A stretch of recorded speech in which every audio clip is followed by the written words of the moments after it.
Hello from Neil and from me. Welcome to the programme.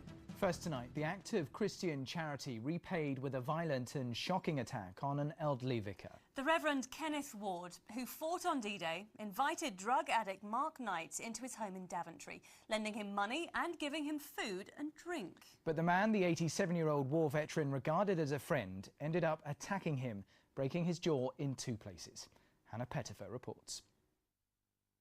He was a war hero, a D-Day veteran, awarded the Légion d'honneur for his services clearing mines during World War II. Reverend Kenneth Ward later became rector of Daventry. He had known Mark Knight on and off for 4 years. He'd loaned him money and once allowed him to sleep on his sofa. But 6 months ago, his acts of kindness were repaid by a vicious and sustained attack. I saw him make a fist, and he suddenly got up and gave me an uppercut there, which broke my jaw. And I said, "What did you do that for? We've never been anything but kind to you." And he said, "Nothing. Nothing at all."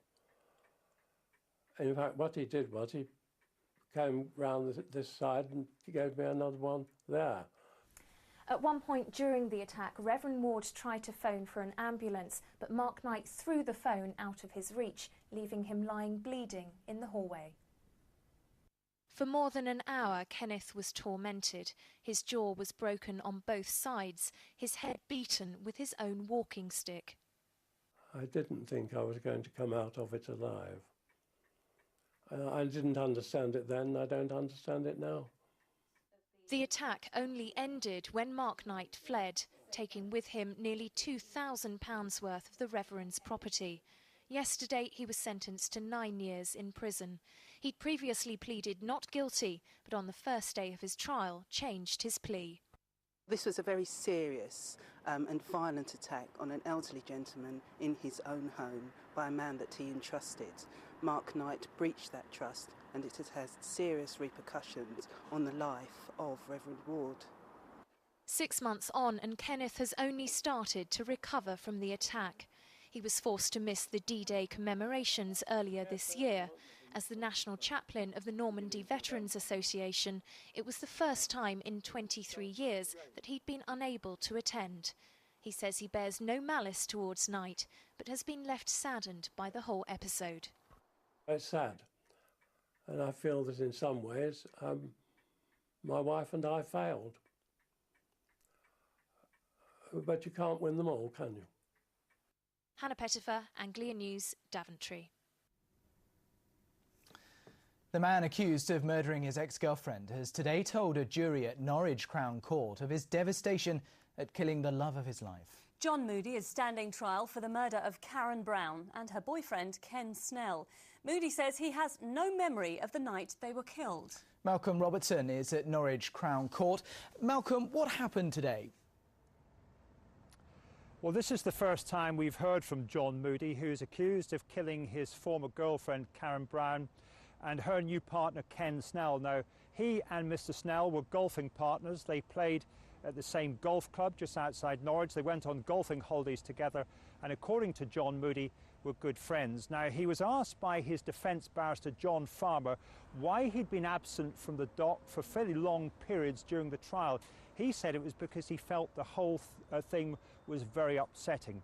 Now, in October the 31st last year, he drove to Mr. Snell's bungalow just outside Norwich. He smashed his way in and he stabbed to death both Ken Snell and Karen Brown. He admits killing them, but has denied murdering them on the grounds of diminished responsibility. And he claims to have no recollection whatsoever of what happened on that day or that night, although he does have a vague memory of being arrested by the police the following day. Now, he was asked by Mr. Farmer, how do you feel in yourself about the fact you killed Karen? I'm ashamed of myself and very remorseful. I miss Karen and Kenny. I feel I've let a lot of people down. I'm mortified by it. I'm devastated that I've taken away 2 people I love. Karen was the love of my life. Now, the prosecution say that John Moody was driven by anger and jealousy following the split with Karen and the fact that she'd begun this new relationship with Ken Snell. Malcolm, what else did the jury hear today? Well, John Moody was cross-examined by the prosecuting barrister Graham Parkins, who suggested that perhaps on that fateful night he had selective memory, although this was denied by the defendant. Now, Mr. Parkins put it to him, "I suggest you've been a long-term bully behind the privacy of your front door. You bullied Karen and you hit her."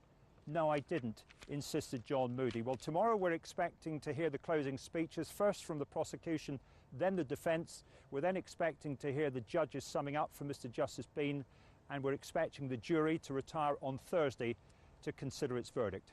Malcolm, thanks very much. Next, how much is your house worth? And if you're trying to buy a home, how hard is it to find something affordable? Latest figures out today suggest the revival in house prices we've seen in the last year might be over, sparking fears of a double-dip recession. Well, Matthew Hudson is in Haverhill in Suffolk tonight, and he joins us now. Matthew, a downturn in house prices isn't necessarily a good thing for someone buying or selling their home, is it? Indeed, I hope behind me through this rain you can see that new homes have been being built here in Haverhill over the last few years. The difficulty at the moment is selling property. That small rise in house prices that we saw at the start of the year does now appear to have been something of a false dawn, and here and in large areas of our region it's all gone very flat indeed. The estate agent calls it an impressive and spacious four-bedroom detached residence in a picturesque and peaceful village. They're right, but owner Eric Kiddle still can't sell his house. It's been on the market since March with a price tag of £449,000. There's been plenty of interest, but no takers. Eric's already bought a new home, so this week he's dropping the asking price by $20,000 in a bid to find a buyer. The valuations we had at the beginning from 2 or 3 estate agents, we went for the kind of middle of the road to the higher side, and I thought, well, obviously we've got to try and generate as much interest as possible, so I went in to see the estate agents only a few days ago to say, well, let's reduce it by, $20,000 to see whether that'll help. Eric's not alone. After a bright start to the year, the property market here in Haverhill on the Suffolk-Cambridgeshire border is flatlining. There's too many people looking to sell, not enough looking to buy. Many sellers are unwilling or unable to drop their price. Local estate agents believe the drop in sales is largely due to uncertainty in the public sector. Staff are worried about their jobs and don't want to splash out on something as expensive as a new home. We've got Adam Brooks, which is sort of 20 minutes down the road in Cambridge, and there's, we've always had a sort of a supply of, that type of that buyer. Teachers and whatnot are obviously concerned with job cuts, and that market has slowed up a lot. The picture isn't as simple as a stark prices are falling again. In its report, the Royal Institute of Chartered Surveyors says that more of its members in the East reported falls in prices rather than rises over the last 3 months. That's the first time that's happened in exactly a year. So is the mini revival that we've been seeing over? Well, the Land Registry reports concrete figures based on sold prices. At the moment, it only has figures up until June, but they show an increase in prices in our region of 0.8%.